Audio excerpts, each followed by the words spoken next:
Jane, just moments ago, I literally just came down from the courtroom, and Jen Trayers, we've seen the most emotion out of her in this entire trial just today. She was sobbing, she started crying, she was looking down as the defense wrapped up their case.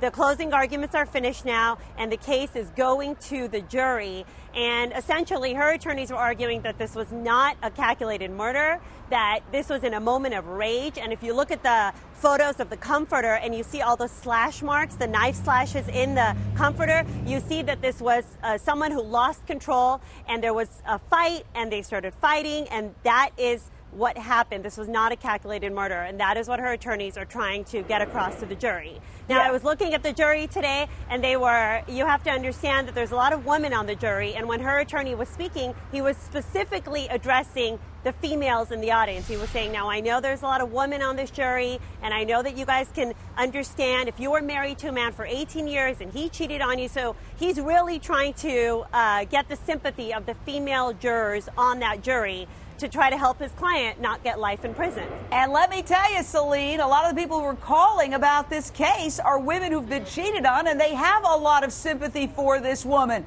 Look at her.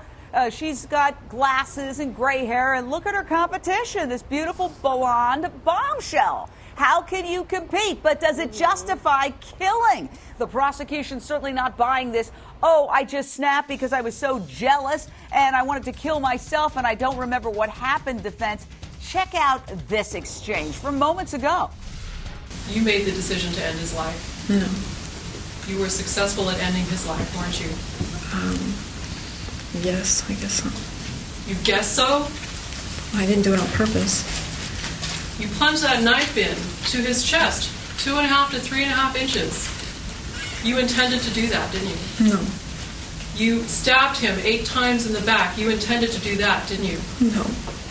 But you did it, Mrs. Trayers, didn't you? Yes. And you did it after he took Zolpidem, didn't you? Yes. And you did it when he couldn't defend himself, didn't you? I don't know. Isn't that true? He could not defend himself against you. I don't know.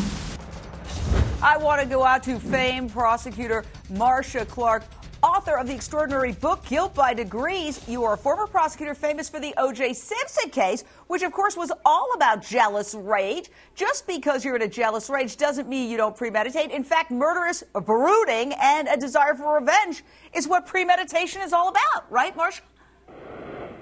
Yeah, it is, except that premeditation can be proven in as little as 10 seconds. Premeditation simply means that you have thought about it ahead of time and that you didn't act in a rash impulse. So you don't measure premeditation in units of time. And there's a jury instruction that actually says that. So the fact that she didn't plot it for days ahead of time, or may even have just come up with the plan minutes before she did it, that is sufficient to prove premeditation.